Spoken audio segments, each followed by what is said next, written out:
o Rodrigo falou, eu vou falar um pouquinho sobre a rigidez das álgebras de Jordan nilpotente e apresentar alguns resultados que obtivemos junto com a professora Irina Cachupa. Ok? Então, vamos começar. Geralmente eu começaria planteando um problema e depois iria para definições e resultado, mas como às vezes pode ser que tenhamos um público mais amplo, eu decidi começar do jeito contrário. Então, nós vamos a considerar sempre um corpo algebricamente fechado de característica diferente de 2. Né? E nós vamos querer classificar algébrica e geometricamente as álgebras de Jordan de uma certa dimensão dada, sempre sobre o corpo algebricamente fechado de característica diferente de 2. Então, o problema da classificação algébrica é bem conhecido, então nós queremos, dada uma determinada dimensão, encontrar todas as álgebras de Jordan não isomorfas daquela dimensão. Então, eu vou falar agora sobre o que é uma álgebra de Jordan, começar bem básico. Então, nós temos o seguinte, uma álgebra sobre um corpo K, ela é chamada álgebra de Jordan se seu produto for comutativo e satisfaz a identidade de Jordan. Tudo bem? Então, e nessa apresentação, esse J caligráfico aqui sempre vai denotar uma álgebra de Jordan de dimensão finita sobre um corpo algebricamente fechado de característica diferente de 2. Então, uma álgebra de Jordan é uma álgebra que tem um produto comutativo e satisfaz essa identidade. Ok, então, para que a gente quer essa classificação algébrica das álgebras de Jordan? Bom, aí vem a segunda parte do nosso trabalho, que é a classificação geométrica, e o que nós queremos é descrever a variedade das álgebras de Jordan. Então, para entender um pouquinho o que é essa variedade das álgebras de Jordan, nós vamos introduzir os seguintes conceitos. Então, vamos considerar V, um K-espaço vetorial de dimensão finita com uma certa base fixa. Okay? E nós queremos introduzir nesse espaço vetorial uma estrutura de álgebra de Jordan. Então, para isso, para introduzir essa estrutura, nós precisamos definir um produto entre os elementos da base, certo? Então, para isso, nós simplesmente temos que especificar n ao cubo constantes estruturais, que são aqui escalares no corpo, tais que o produto entre dois elementos da base seja definido dessa forma, né? E só precisamos, então, conhecer esses escalares aqui, tudo bem? Tá? Para colocar uma estrutura de álgebra no espaço vetorial. Mas nós queremos que essa álgebra seja uma álgebra de Jordan. Então, esses escalares aqui não podem ser quaisquer, né? Eles têm que refletir o fato de que a álgebra de Jordan é comutativa. Então, nós vamos ter que o CIJK vai ser igual ao CJIK. E ainda que satisfaz a identidade de Jordan. Essa identidade de Jordan, então, ela nos dá a seguinte relação entre essas constantes estruturais. Certo? Então, vemos que essas relações aqui, né, para que a álgebra seja de Jordan, essas relações se manifestam como polinômios nas constantes estruturais. Então, dessa forma, nós podemos introduzir nesse espaço vetorial uma estrutura de variedade. Então, esse espaço das constantes estruturais que satisfazem essas identidades polinomiais aqui, define uma variedade algébrica em Kn ao cubo, que vamos a chamar de variedade das álgebras de Jordan de dimensão n. Vamos a denotar por Jor n. Então, é a essa variedade que a gente se refere quando diz que queremos descrever geometricamente as álgebras de Jordan. Ok? Então, nessa variedade, nós temos a ação do grupo geral linear, que age via transporte de estrutura. Então, se eu tenho aqui uma álgebra de Jordan, pego aqui um elemento desse grupo e faço agir dessa forma. Então, eu tenho uma nova álgebra, que também vai estar nessa variedade, que vai ter um novo produto e que vai ser isomorfa à anterior. Então, eu tenho essa ação do grupo na minha variedade. E essa ação, nós vamos a denotar as órbitas dos elementos da variedade por essa ação, por um JG, sim? E essas órbitas aqui, elas vão coincidir se somente se as órbitas de duas álgebras vão ser iguais, se somente se essas álgebras forem isomorfas. Tudo bem? Então, nós definimos o que eram as órbitas e para o problema de descrever a variedade das álgebras de Jordan, conhecer quando a órbita de uma álgebra está contida no fecho da órbita de uma outra álgebra é um problema interessante, né? Porque isso nos permite descrever melhor a variedade. E para isso, então, nós vamos introduzir a definição de uma deformação. Então, nós dissemos que uma álgebra J1 é uma deformação de uma álgebra J2 se a órbita da álgebra J2 está contido no fecho de Zariski da órbita da álgebra J1. E nesse caso, que J1 é uma deformação, nós vamos usar uma deformação de J2, vamos usar essa notação.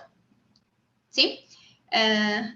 Então, uma outra coisa importante para nós também é saber quando que a órbita de uma álgebra ela é aberta na topologia de Zariski da variedade Jor-N. Então, nós dizemos que, nesse caso, se a órbita for aberta, nós chamamos essa álgebra de rígida. Ok? E, então, com essas definições preliminares, nós já podemos, agora sim, enunciar qual é o objetivo geral do nosso trabalho. Então, como eu tinha comentado anteriormente, é classificar geometricamente as álgebras de Jordan de dimensões pequenas sobre um corpo K, algebricamente fechado e de característica diferente de 2. Ok? Então, o que significa classificar geometricamente? Descrever a variedade das álgebras de Jordan dessa dimensão. Então, eu vou querer saber dessa variedade Jor-N para um N fixo, qual é a dimensão dessa variedade, se essa variedade é conexa ou não, né? Quais são as órbitas sobre a ação do grupo geral linear que eu tenho aqui dentro dessa variedade. Além disso, eu quero saber quais dessas órbitas são abertas, ou seja, quais são as álgebras rígidas, né? E quando a órbita de uma álgebra está contida no fecho da órbita de uma outra álgebra, ou seja, determinar as deformações entre as álgebras que estão aqui dentro dessa variedade. Com todas essas informações, então, finalmente, eu vou poder descrever as componentes irredutíveis dessa variedade. Essa é a ideia, então, de classificar geometricamente álgebras de Jordan. Certo? Então, vamos ver um pouquinho o que já foi feito em relação à descrição de variedades, não somente de álgebras de Jordan, mas também de outras classes de álgebra. Por exemplo, um problema que já foi trabalhado há muito tempo, né? No caso das álgebras associativas unitárias, nós conhecemos a descrição dessa variedade para dimensão menor ou igual a 5. Já para a álgebra de Lie, o problema também é bastante antigo, e nós temos descrição de variedade das álgebras de Lie em dimensão menor ou igual a 6. Claro, temos um monte mais, eu só coloquei esses dois exemplos de variedade de álgebra que não são de Jordan, né?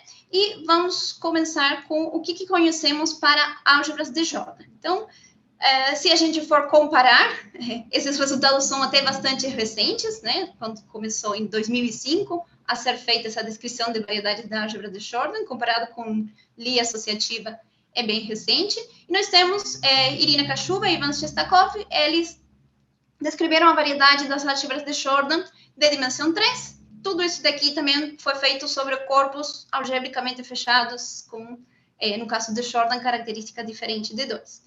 Ok? Depois temos também um resultado de Irina Kashuba, que ela descreve a variedade das álgebras de Jordan unitárias para a dimensão menor ou igual a 5. Nós temos um resultado de Ancochea-Bermúdez, que descreve a variedade das álgebras de Jordan de dimensão 2, mas agora não está trabalhando sobre um corpo algebricamente fechado, e sim sobre o corpo dos reais. Tá? Um outro resultado também de Ancochea-Bermúdez e outros autores é a descrição da variedade das álgebras de Jordan nilpotente para a dimensão menor ou igual a 4. Isso é um resultado de 2011. E depois nós temos, então, a descrição da variedade das álgebras de Jordan de dimensão 4, que envolve, então, um pouco do que foi feito aqui e outro pouco do que foi feito aqui. Na verdade, aqui, nilpotentes, nós temos 13 álgebras, e aqui, unitárias, temos também outra quantidade entre 8 e 13 álgebras, e o total de álgebras de Jordan, né, unitárias, não unitárias, associativas e demais, são 73 álgebras. Então, tinha bastante coisa a mais para ser feito ainda em dimensão 4. E nós também completamos um pouquinho o trabalho de Alcocer-Bermúdez, que eles fizeram sobre os reais em dimensão 2. Nós fizemos, então, essa classificação sobre os reais, mas em dimensão 3. Então, isso é mais ou menos um panorama do que foi feito nesse sentido, né? Na descrição de variedades de álgebras, satisfazendo alguma identidade. Ok. Então, voltando ao nosso problema, nós queremos encontrar as componentes irredutíveis da variedade. E falamos que era importante, para isso, conhecer as álgebras rígidas, ou seja, aquelas álgebras cuja órbita é aberta. Por quê que isso é importante? Bom, isso vem do seguinte resultado. Nós temos que se J é uma álgebra de Jordan de dimensão n rígida, então, existe uma componente irredutível na variedade, tal que essa componente é o fecho da órbita dessa álgebra rígida. Então, nós podemos dizer que álgebras rígidas vão gerar a variedade. Por isso, a importância de conhecer essas álgebras. Ok? Então, para ver como que a gente prova esse resultado, bem simplesinho, eu tenho uma álgebra rígida na variedade. Então, estou partindo de uma álgebra rígida, eu posso escrever essa variedade como a união das suas componentes irredutíveis. Né? Variedade união finita de componentes irredutíveis. Essas componentes irredutíveis são G invariante, então se J, essa álgebra rígida, está em alguma dessas componentes, a sua órbita completa vai estar lá dentro. Então, toda a órbita está contida nessa componente irredutível para algum índice I aqui entre 1 e B. Bom, então, como essa componente é irredutível, nós sabemos que todo aberto é denso. E como a álgebra era rígida, essa órbita aqui, ela é aberta na variedade e vai ser aberta na componente também. E, portanto, vai ser denso. Então, se eu considero o fecho dessa órbita, mas fecho dentro da componente irredutível, isso vai me dar a componente irredutível toda, né? O que implica que se eu considero o fecho dessa órbita na variedade, não somente na componente, então eu vou ter que essa componente vai estar contida no fecho da órbita dessa álgebra rígida, ok? Mas agora, isso daqui é um conjunto fechado, irredutível, né, que contém uma componente irredutível. Então, ela tem que ser exatamente essa componente. Okay? Então, nós provamos o resultado. Álgebras rígidas, então, geram alguma componente irredutível da minha variedade. Por isso que é importante que a gente conheça essas álgebras. Ok? Agora, nós queremos conhecer as álgebras que chamamos de rígidas. Um critério que nos dá uma condição suficiente para que uma álgebra seja rígida, ele é dado em termos do segundo grupo de cohomologia de Rothschild, dessa álgebra com coeficientes nela mesma. Então, vamos agora introduzir alguns conceitos para chegar na definição desse grupo e poder enunciar esse resultado tão importante que nos vai dar essa condição de quando que uma álgebra vai ser rígida. Então, para isso, nós vamos definir dois ciclos como sendo uma aplicação bilinear H, que ela é simétrica e ela satisfaz essa identidade aqui. Então, uma aplicação bilinear que satisfaz essas duas identidades é chamada de dois ciclo da álgebra J com coeficientes nela mesma. Nós vamos denotar o conjunto de todos os dois ciclos de J por Z2JJ. Tá? E nós dissemos que dois ciclos H e H' são equivalentes se existe uma aplicação linear μ, de J em J, tal que eu tenho a seguinte relação entre esses dois ciclos, dada por essa aplicação linear aqui. Então, eles vão ser equivalentes se existe essa aplicação linear que me dá essa relação aqui, ok? E nós chamaremos de dois cobordos aos dois ciclos que são equivalentes a zero, ou seja, aplicação bilinear nula, ok? Então, dois cobordos são os ciclos equivalentes a zero, que satisfazem isso daqui, sim, aqui considerando isso como se fosse aplicação nula, ok? Então, nós vamos denotar o conjunto de todos os dois cobordos por B2 de JJ, certo? E, com isso, nós podemos definir o segundo grupo de cohomologia da álgebra J como sendo o quociente dos dois ciclos pelos dois cobordos. Tá? Então, já conhecendo essa definição, vamos enunciar o resultado importante que nos diz o seguinte: se o segundo grupo de cohomologia de Rothschild de uma álgebra de Jordan J com coeficientes nela mesma for nulo, então a álgebra vai ser rígida. Né? Se ela é rígida, vai gerar uma componente irredutível da minha variedade. Então, uma forma simples de eu verificar se uma álgebra é rígida, ou seja, se sua órbita é aberta na variedade, é verificar se ela tem segundo grupo de cohomologia nulo. Ok? Então, aí vem uma pergunta que está em aberto para o caso das álgebras de Jordan. Vale a recíproca desse resultado? Ou seja, se a álgebra é rígida, eu posso dizer que necessariamente o segundo grupo de cohomologia dessa álgebra vai ser nulo? Bom, essa resposta ainda para álgebras de Jordan não é conhecida. Não sabemos se isso é verdade ou não. Já para os casos, por exemplo, de álgebras associativas, nós temos que Gertenhaber e Schack, eles construíram álgebras rígidas associativas de dimensão muito grande sobre um corpo de característica positiva, que elas têm segundo grupo de cohomologia não nulo. Então, em característica positiva, para álgebras associativas, isso daqui não é verdade, porém, não se sabe, ainda não foi provado, nem se encontrou algum contra-exemplo, do que acontece com as álgebras associativas quando o corpo tem características zero. E, por outro lado, isso também foi demonstrado ser falso para as álgebras de Lie. Então, temos um resultado aqui de Richardson, que ele mostrou que existem álgebras de Lie complexas, então estamos falando do corpo de característica zero, que em toda dimensão par maior do que 16, elas são rígidas, mas têm segundo grupo de cohomologia não nulo. Então, isso não é verdade para associativas, não é verdade para álgebras de Lie, mas ainda a gente não sabe o que acontece com as álgebras de Jordan em relação à recíproca do resultado anterior. Então, isso é uma coisa interessante que estamos tentando resolver. É um dos problemas. Ok? Então, tá. Nós sabemos que essas álgebras rígidas geram uma componente irredutível. Então, vem a pergunta: será que toda componente irredutível vem do fecho da órbita de uma álgebra rígida? Então, nós temos esse resultado de Flanagan que nos diz que não, que a recíproca daquele resultado não é verdadeira e que se C é uma componente irredutível de uma variedade de álgebras de Jordan, então ela pode ser o fecho da órbita de uma álgebra rígida ou ela pode ser o fecho de uma união infinita de órbitas de álgebras, nenhuma dessas álgebras sendo rígida. Então, nós temos essas duas possibilidades, segundo o teorema de Flanagan.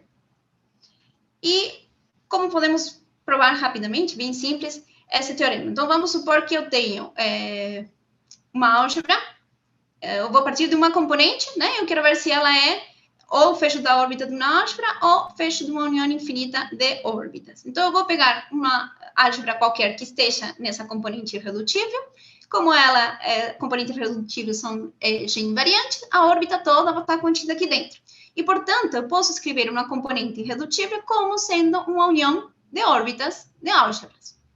Tudo bem? Se essa união for infinita, nós teríamos o segundo item do nosso teorema. Mas, supondo que essa união for finita, então, nós teríamos o seguinte: a dimensão dessa componente irredutível vai ser a dimensão de uma união finita de órbitas, e isso daqui, como essa união é infinita, é o mesmo que o máximo das dimensões dessas órbitas. Então, esse máximo aqui vai ser atingido em alguma álgebra, que eu vou chamar de J e 0.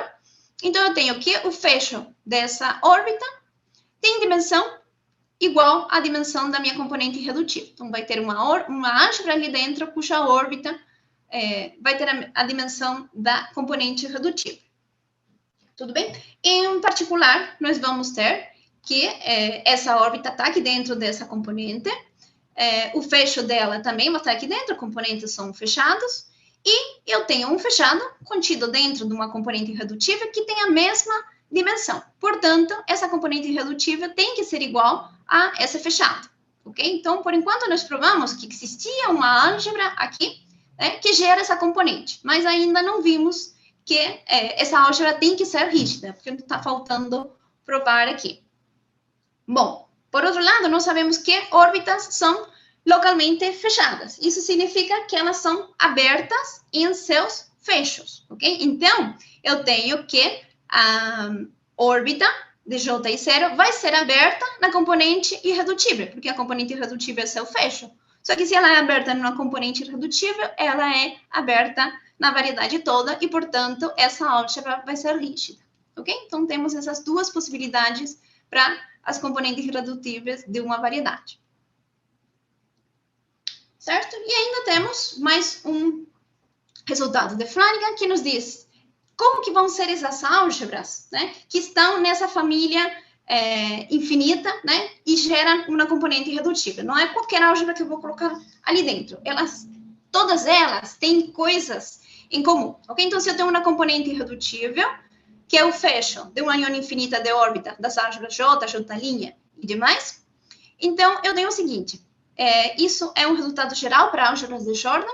Eu posso escrever toda a álgebra de Jordan como soma de uma parte semisimples com o radical nilpotente. Então, Flanagan está me dizendo que das álgebras que estão que geram essa componente irredutível, as partes semisimples são isomorfas. Além disso, as dimensões dos radicais de todas essas álgebras coincidem, né? E essa dimensão é minimal dentro de todas as álgebras que vão estar na componente irredutível. Além disso, eu tenho que o nilíndice desse radical nilpotente também vai coincidir, e esse valor vai ser maximal dentro de todas as álgebras que estão nessa componente irredutível. Além disso, as partes semisimples, as ações das partes semisimples nos radicais das álgebras, elas são equivalentes. E nós vamos ter ainda mais duas condições, que é a dimensão de certos grupos de cohomologia dessas álgebras coincidem, como também a dimensão das órbitas dessas álgebras coincidem também. Então, se eu tenho álgebras que não satisfazem alguma dessa condição aqui, então elas não vão poder não vão poder gerar uma componente irredutível.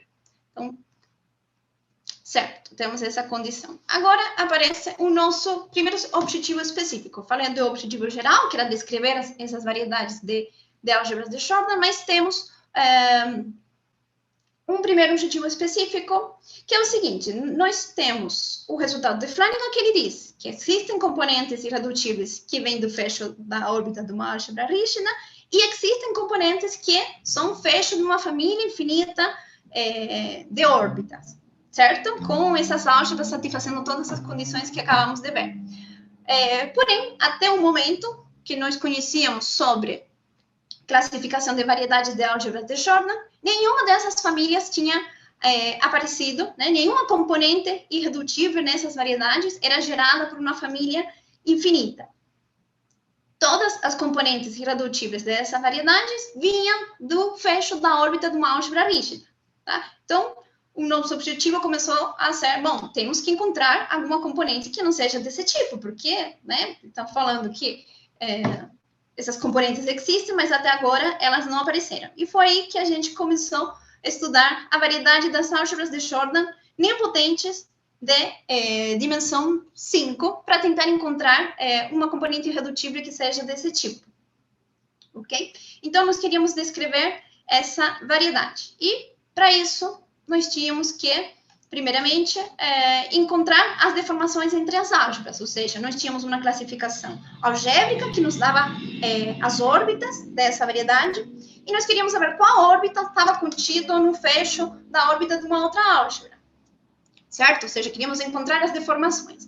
Para encontrar essas deformações, nós temos um critério de existência de deformação, que é devido a Mazzola, que diz o seguinte: tem uma variedade e eu tenho uma curva nessa variedade, e essa curva, ela está sempre dentro de uma subvariedade. Ela está uma curva que está se mexendo numa subvariedade, mas em um ponto específico, ela corta a órbita de uma álgebra, ok? Então, esse resultado nos diz que isso implica que essa álgebra está contida no fecho da subvariedade e reciprocamente. Então, é esse resultado que nós vamos usar para encontrar as nossas deformações. Por quê? Vou ter a órbita de uma álgebra, que ela vai ser uma subvariedade. Então, se eu tenho uma curva na órbita de uma álgebra que corta a órbita de uma outra álgebra em um único ponto, né? Então, eu sei que essa segunda álgebra vai estar contida no fecho da órbita que eu quero. Então, portanto, eu tenho que a minha primeira álgebra vai ser uma deformação da segunda. Então, para encontrar as deformações, nós temos que encontrar essas curvas. E, por exemplo, como que a gente encontra uma dessas curvas que mora na órbita e toca num ponto a órbita de uma outra álgebra? O seguinte exemplo ilustra como que a gente foi encontrando essas deformações, ok? Então, por exemplo, nós temos uma álgebra que chamamos de J1, de dimensão 4, uma álgebra de Jordan, que tem os elementos da base E1, E2 e E4 são idempotentes. O E3 ao quadrado é a soma do E1 com E2 e tanto o E1 quanto o E2 agem no E3 como meio. Tá? E o resto dos produtos que não aparece aqui é zero. Então, para qualquer T no nulo, eu vou considerar uma nova álgebra, que eu vou chamar de JT, que ela vai ter a seguinte base, né? Base AT, BT, CT e DT, e, portanto, os produtos entre os elementos dessa base, dessa álgebra, é dado por essas relações aqui. Então, tem uma álgebra com essa base e essa tabela de multiplicação. Isso está dependendo de um número T, de um parâmetro, né? Que sempre que esse parâmetro for no nulo, eu vou ter que essa álgebra JT, ela é isomorfa à álgebra J1 que eu acabei de colocar aqui em cima. Então, se ela é isomorfa, significa que para todo T no nulo, essa álgebra JT mora, por dizer de alguma forma, na órbita da álgebra J1, né? Certo? Que o que eu tenho aqui nessa órbita são todas as álgebras que são isomorfas a J1. Então, para T diferente de zero, JT vai estar aqui dentro. Então, para cada T, eu vou ter, na verdade, definido dessa forma, o que eu vou ter é uma curva que vai estar dentro dessa variedade, tá? Só que, quando T é zero, o que acontece com esses produtos aqui? Nós vamos obter o seguinte, que o C ao quadrado vai dar o D ao quadrado vai virar zero, veja, o D ao quadrado, quando o T é zero, vai ser zero, o C ao quadrado, quando o T é zero, isso some, fica igual a D, e quando eu faço o produto de C com D, isso vai ser zero também, né? Quando eu considero T igual a zero. Mas esse daqui é exatamente o produto numa outra álgebra de Jordan, que nossa classificação algébrica nós chamamos de J25. E isso significa, pelo resultado que acabamos de ver, que como essa curva mora nessa órbita e em um ponto específico ela encontra a órbita dessa álgebra, significa que, essa álgebra vai estar no fecho da órbita de J1, ou seja, J1 é uma deformação de J25. Então, a ideia seria poder encontrar essas curvas para determinar quando que uma álgebra é uma deformação de outra álgebra, que é o que eu preciso também para descrever a minha variedade de álgebras de Jordan. Ok? Porém, fica bem complicado pegar duas álgebras qualquer e tentar encontrar uma curva, porque pode ser que essa curva não exista, porque pode acontecer que uma álgebra não seja uma deformação de uma outra álgebra. Então, nós precisávamos de alguns critérios que nos dissessem onde procurar essas deformações, não ficar perdendo tempo com álgebras que talvez não fossem uma deformação da outra. Então, para isso, nós temos os seguintes critérios que nos vão determinar a não existência de deformação. Então, como se comportam certas dimensões aqui através de uma deformação. Então, nós temos o seguinte, se J1 é uma deformação de J2, eu sei que a dimensão da órbita de J1 tem que ser maior a dimensão da órbita de J2, a dimensão do grupo de automorfismo de J1 vai ser menor que a dimensão do grupo de automorfismo de J2, mesma coisa vai acontecer com a dimensão do radical nipotente de J1 e de J2, e com a dimensão do aniquilador de J1 e o aniquilador de J2, tá? Agora, a dimensão de qualquer potência de J1 vai ser maior ou igual à dimensão de qualquer potência de J2, e a parte semisimples de J2 vai ser uma subálgebra da parte semisimples de J1, cliquei de novo, e a ação de J2, da parte semisimples de J2, na álgebra, vai ser a restrição da ação de J1 a parte semisimples de J2. Então, nós temos essas condições, e se alguma dessas condições não for satisfeita entre um par de álgebras dadas, então a gente já sabe que não vai existir uma deformação entre elas, e a gente não vai procurar aquela curva. Ok? Além dessas condições, nós provamos mais algumas com Irina, que são essas daqui. Eu não sei se eu tenho muito tempo para falar especificamente, mas, bom, essa primeira aqui significa que se J1 é uma deformação de J2, então a dimensão de uma subálgebra maximal de J1 que satisfaz a identidade I, aqui I é uma certa identidade, pode ser associativa, álgebra nula, o que for, essa dimensão vai ter que ser menor ou igual à mesma dimensão da álgebra J2, tá? Conseguimos essa relação também entre o centro associador de cada uma dessas álgebras e aqui também relações entre as dimensões do conjunto dos dois cociclos, dos dois cobordos e do segundo grupo de cohomologia. Além disso, nós provamos que se essa álgebra é unitária, então essa outra álgebra também tem que ser unitária, e a decomposição de Peirce, de J2, deve ser preservada na álgebra J1. Tá? Então, esses foram os resultados que nós provamos para tentar ter mais condições que nos dissessem se não existia, né, deformação entre um par de álgebras dadas. Ok. Para provar esses resultados aqui, o que a gente fez foi simplesmente provar o seguinte: eu tenho dimensão de XX, é qualquer coisa, né? Grupo de automorfismo, radical, ou qualquer um dos que aparece lá. Então, nós queríamos, era suficiente, né, provar que esses conjuntos aqui das álgebras, que têm dimensão maior ou igual a um certo número S, que esses conjuntos eram fechados e também invariantes pela ação de G, né, para provar essas condições aqui. Tudo bem? Por quê? Bom, se eu consigo provar que esses conjuntos são fechados, então se eu tenho que J1 é a deformação de J2, e J1 tem uma certa dimensão de automorfismo, radical, aniquilador, igual a S, então, como J1 é uma deformação de J2, a órbita de J2 está contida no fecho da órbita de J1, só que a órbita de J1 está aqui dentro, né, porque ela tem dimensão igual a S, está nesse conjunto, e qualquer álgebra isomorfa a ela vai ter a mesma dimensão.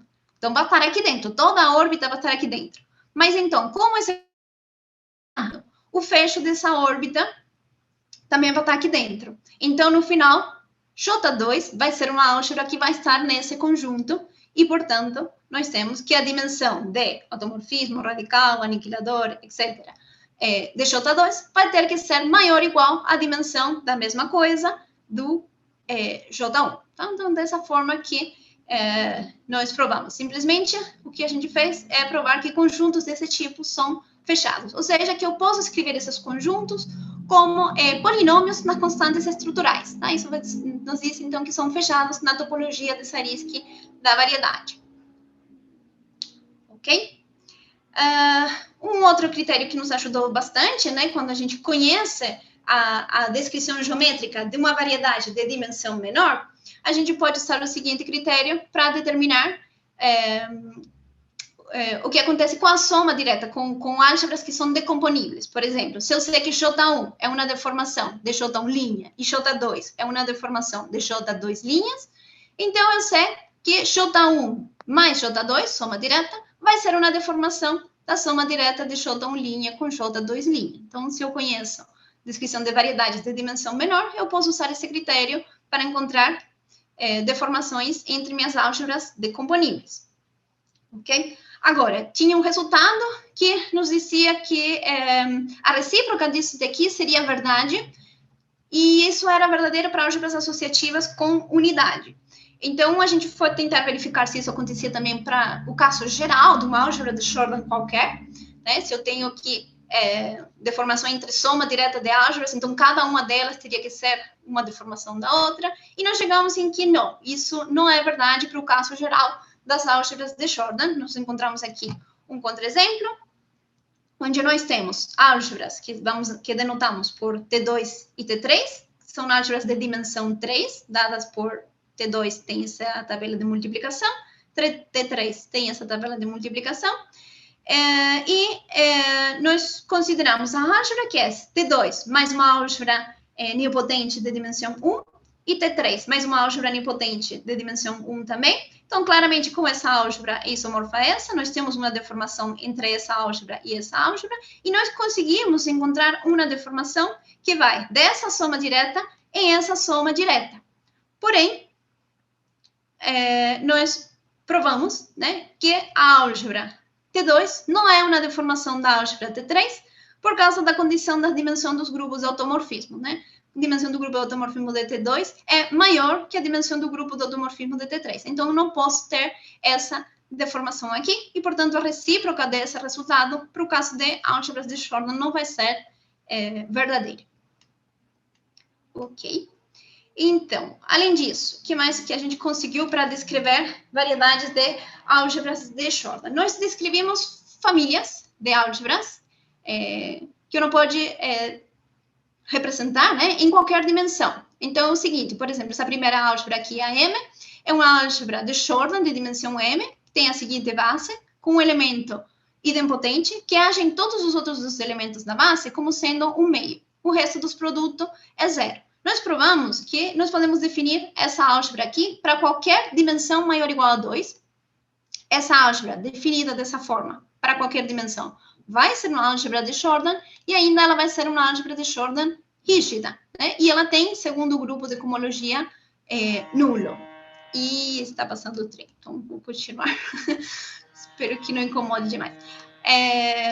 Ela vai ser uma álgebra de Jordan rígida, e, portanto, eu consigo descrever uma componente irredutível na variedade das álgebras de Jordan em qualquer dimensão maior ou igual a 2. Tá? A mesma coisa a gente fez com essa outra família aqui, só que essa família está definida a partir da dimensão 4.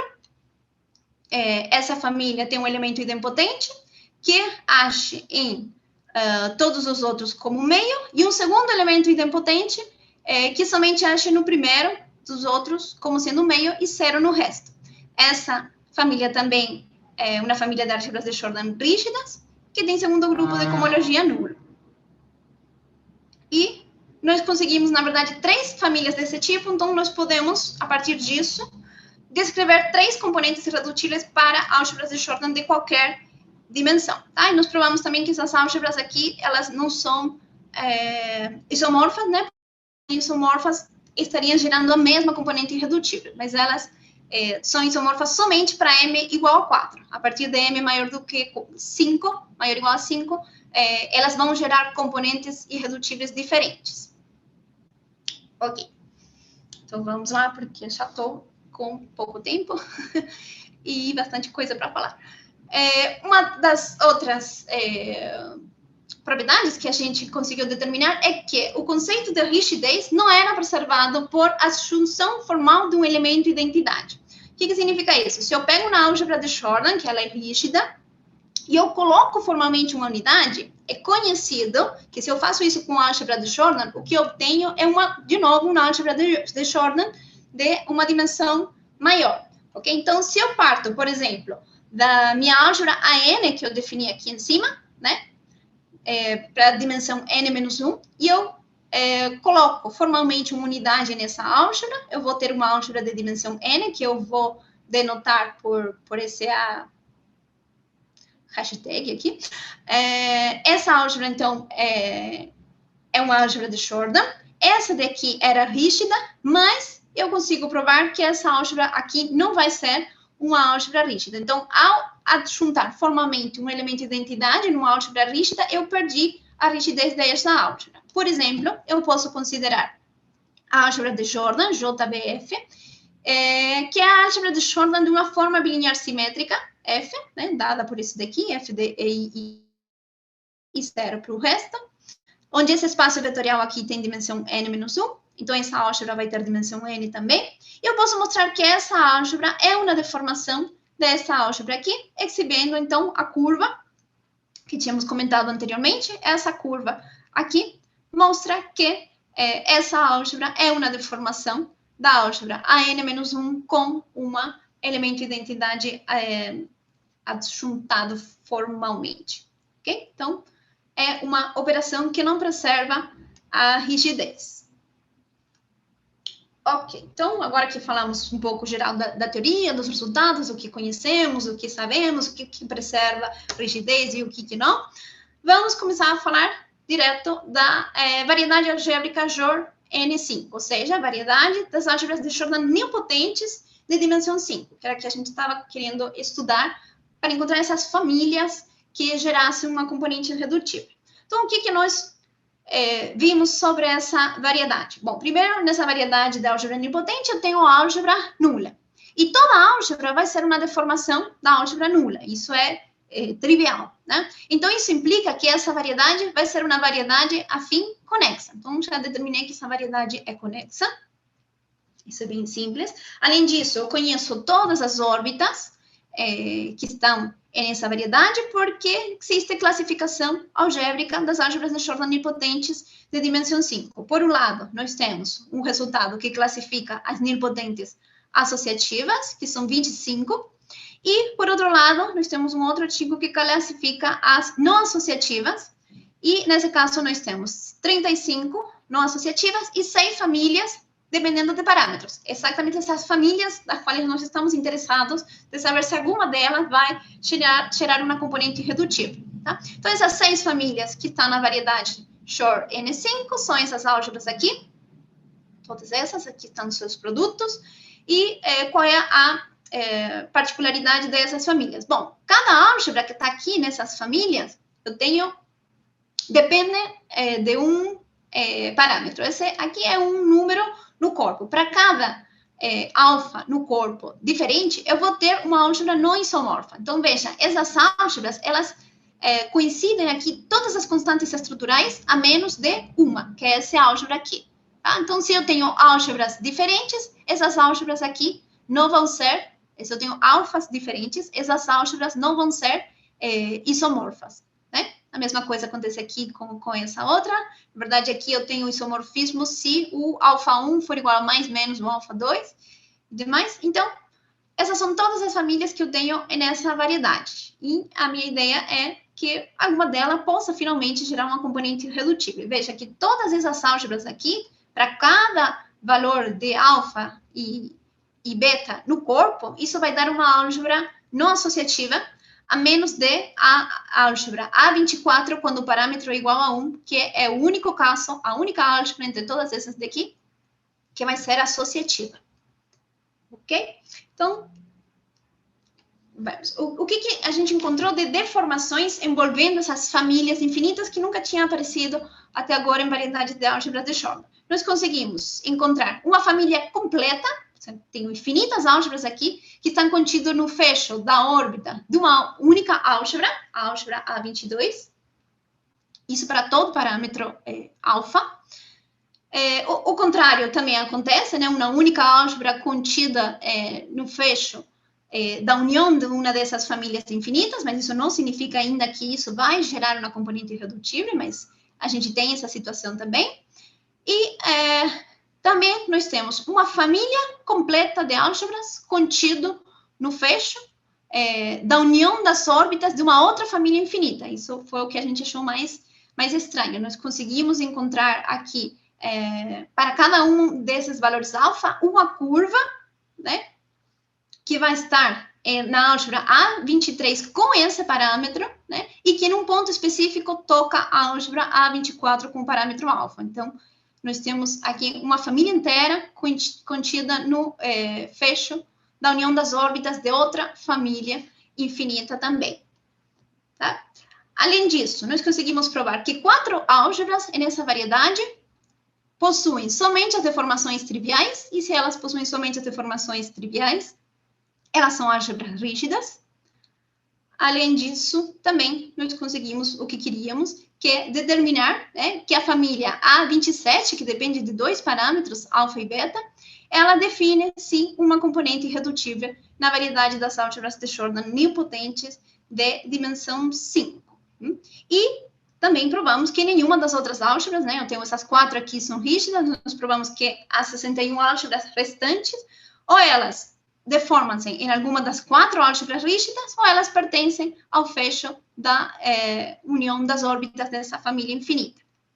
Então, fizemos uma descrição completa dessa variedade e, finalmente, encontramos uma componente irredutível que não vem, né, de uma álgebra rígida. Então, nós temos o seguinte resultado, que nos diz que a variedade das álgebras de Jordan nilpotentes de dimensão 5 é uma variedade afim conexa, com um número infinito de órbitas e 5 componentes irredutíveis. 4 delas vêm dos fechos de Zariski, das álgebras rígidas, que nós denotamos por isso daqui, né, dessas 4. Essa daqui é associativa e todas as outras são não associativas. E a outra componente irredutível, então, vem do fecho de Zariski, da união infinita dessas órbitas, onde nenhuma dessas álgebras é uma álgebra rígida. Bem, então, esse era um dos nossos objetivos. Nós conseguimos descrever essa variedade, encontrar um tipo de componente que não venha de uma álgebra rígida. Mas, antes de passar... bom, aqui está a descrição completa das componentes irredutíveis dessa variedade. Aqui em cinza mais escuro são as álgebras rígidas. Aqui nós temos essa álgebra rígida associativa, que é uma deformação de todas as associativas, né?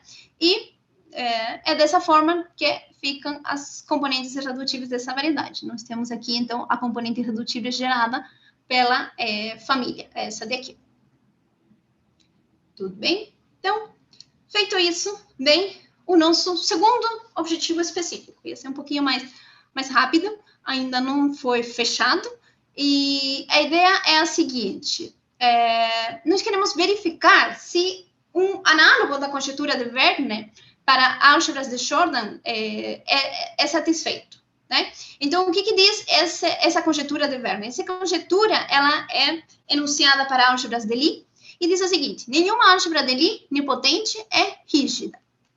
Então, a pergunta que nos surge é: será que nenhuma álgebra de Jordan nilpotente é rígida também?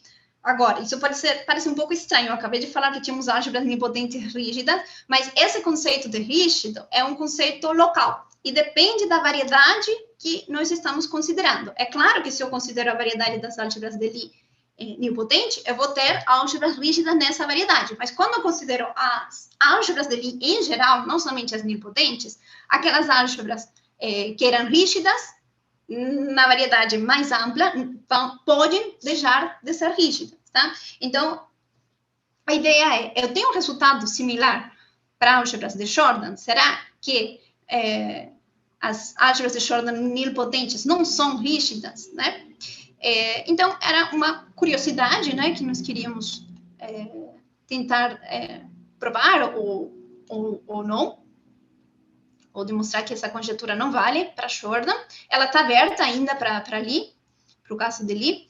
E, então, fomos analisar os resultados que a gente tinha até agora. O que acontece com as álgebras nilpotentes, se eu tenho alguma delas que seja rígida dentro das variedades que foram descritas completamente. Então, começando, claro, com a variedade das álgebras de Jordan de dimensão 1, é muito simples, eu tenho 2 álgebras de Jordan de dimensão 1, aqui tem um gerador idempotente, ou aqui o quadrado desse gerador é 0. Essas são as álgebras que eu tenho nessa variedade, ok? E se eu considero a variedade das álgebras nilpotentes, só vou ter essa álgebra aqui, que claramente, dentro dessa variedade, essa álgebra vai ser rígida, ok? Mas quando eu considero a variedade maior, então nós temos o seguinte, eu tenho que essa álgebra é uma deformação dessa álgebra nilpotente, e, portanto, essa daqui não é rígida quando a gente considera a variedade de todas as álgebras de Jordan. Tá? Agora, passamos para a variedade de dimensão 2, nós vamos ter 6 álgebras de Jordan, 3 decomponíveis e 3 indecomponíveis. Dessas 6 álgebras, somente 2 vão ser nilpotentes, que é a B3, e álgebra nula. E essa V3, então, dentro das álgebras de Jordan nilpotente, ela é rígida. Mas, de novo, quando a gente considera a álgebra de Jordan mais ampla de todas as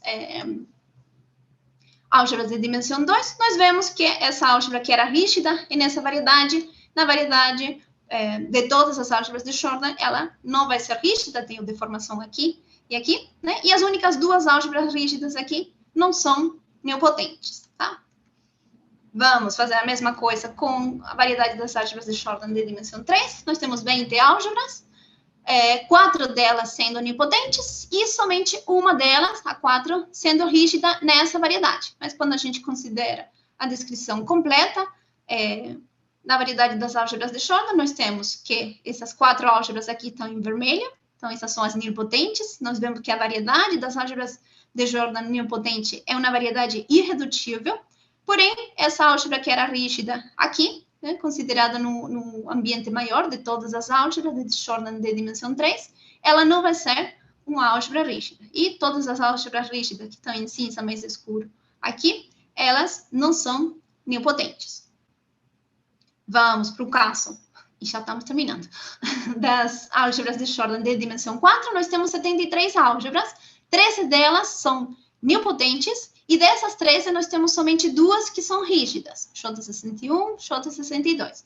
O que acontece com essas álgebras rígidas, quando eu olho a variedade maior, elas estão aqui, nenhuma dessas vai ser, então, uma álgebra rígida na variedade maior. Então, eu tenho a J62 está aqui, não sei se vocês conseguem ver, porque está bem pequenininho, e a J61 está aqui, né? Então, nós temos deformações dessa álgebra, e, portanto, essas álgebras não vão ser rígidas na variedade maior, tá? E nós temos aqui em cinza mais escuro todas as álgebras rígidas dessa variedade, nenhuma dessas álgebras rígidas é nilpotente. E agora vem o caso de dimensão 5. Mas qual que é o problema aqui com dimensão 5? Nós não temos a classificação algébrica das álgebras de Jordan de dimensão 5. Nem algébrica, claramente que se não temos algébrica, não temos a geométrica, nós não conhecemos quais são as órbitas nessa variedade, então isso já é um problema, né, para determinar se as álgebras rígidas que nós acabamos de encontrar, elas ainda são rígidas em essa variedade aqui. Okay, então, não temos essa descrição, porém, no trabalho que fizemos, nós conseguimos encontrar 26 álgebras rígidas nessa variedade, mesmo não tendo toda a descrição completa, nós conhecemos 26 álgebras que são rígidas. Pode ter mais? Pode, sim, mas pelo menos já temos algumas, né? Que se a gente verifica se alguma dessas álgebras é uma deformação de alguma dessas 4 aqui, então já sabemos que essas álgebras não vão ser rígidas nessa variedade. Então, seria um primeiro passo, verificar se existe deformação entre essas álgebras que conhecemos em alguma dessas 4, tá? E o que também sabemos é que o segundo grupo de cohomologia dessas álgebras nilpotentes aqui não é nulo. Então, isso também já seria um indício de que pode ser que essas álgebras não sejam rígidas em essa variedade, tá?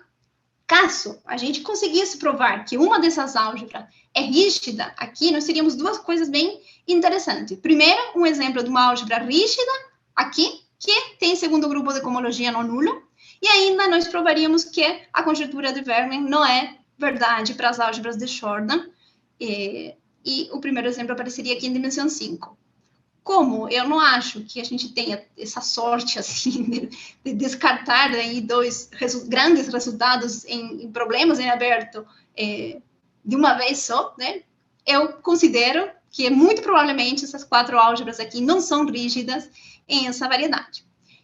E por último, antes de terminar aqui, nós temos ainda isso daqui, né? Nós temos uma componente que é gerada por uma união infinita. Isso não é uma álgebra rígida,